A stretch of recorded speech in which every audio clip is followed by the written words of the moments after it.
வணக்கம்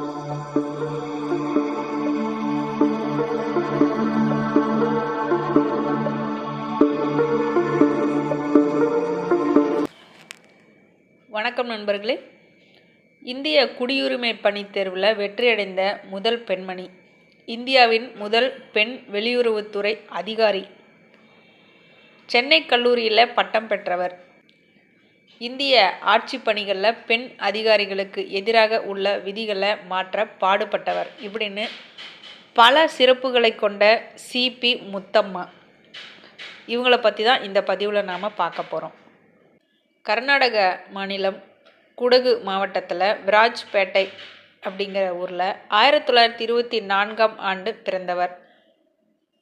மடிகேரி புனித ஜோசப் பள்ளியில் தன்னோட பள்ளி படிப்பை முடித்தவர்.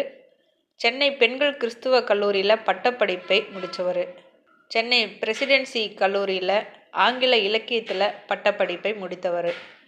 ஆண்கள் மட்டுமே ஆட்சி செஞ்சிட்டு இருந்த வெளியுறவுத்துறை பணியில் பார்த்திங்கன்னா, தானும் பணி செய்யணும் அப்படின்னு விரும்பி அரசு பணி தேர்வாணையம் நடத்திய தேர்வில் மிகச்சிறப்பாக தேர்ச்சி பெற்று இந்திய வெளியுறவுத்துறை பணியில் சேர்ந்தவர் முத்தம்மா.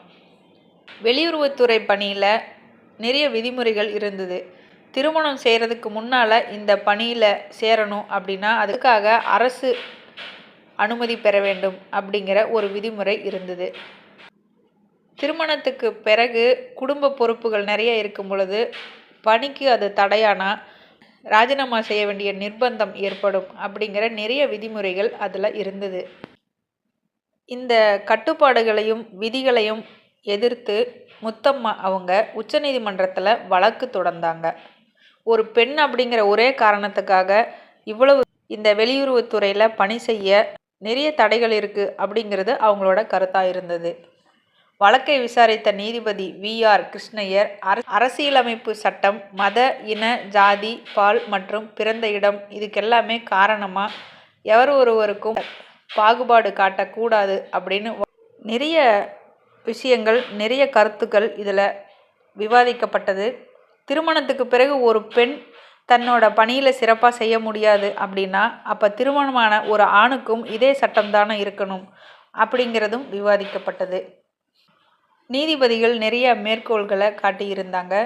இந்த வழக்கில் முத்தம்மாவின் தகுதி பதவி உயர்வுக்கு ஏற்றதாக இருக்குது அப்படின்னு சொல்லி பதவி உயர்வு அளித்து வெளியுறவுத்துறை ஹேகில் இந்திய தூதராக நியமித்தது.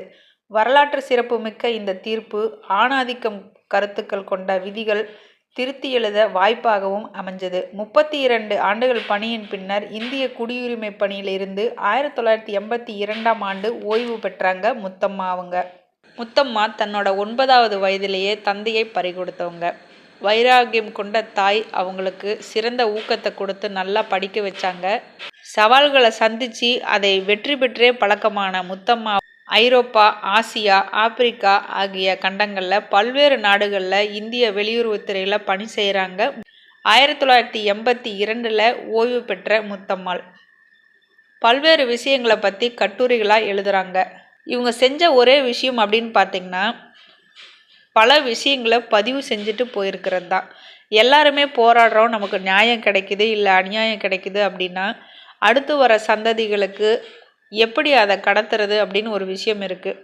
அதுக்கு மிகச்சிறந்த ஒரு வடிவம் அப்படின்னு பார்த்திங்கன்னா அதை நூல்களாவோ இல்லை ஏதாவது ஒரு பதிவுலையோ விட்டுட்டு போகிறது தான். நிறைய வரலாறுகள் பார்த்திங்கன்னா அன்றைய செய்திகளாக இருந்திருக்கு. இன்றைய செய்தி நாளைய வரலாறு நாம் சொல்கிற மாதிரி அன்றைய வரலாறுகளெல்லாம் நாம் இப்போ செய்தியை திரும்ப திரும்ப படிக்கிறோம் அப்படின்னா அதுக்கான விஷயங்களை அவங்க விட்டுட்டு போயிருக்காங்க. அதுக்காகவே சிபி முத்தம்மா அவங்களுக்கு நம்மளோட சல்யூட்டை வைக்கலாம். பெண்கள் அப்படின்னா போராட்ட குணம் கொண்டவங்களா, அநியாயத்தை எதிர்த்து போராடக்கூடியவங்களா, தனக்கு தேவையான விஷயங்களை போராடி வாங்கக்கூடியவங்களா இருக்கணும் அப்படிங்கிற ஒரு மிகச்சிறந்த கருத்தை நமக்கு சொல்லிட்டு போயிருக்காங்க சிபி முத்தம்மா அவங்க. இன்றைக்கி அவங்களுடைய பிறந்த தினம்.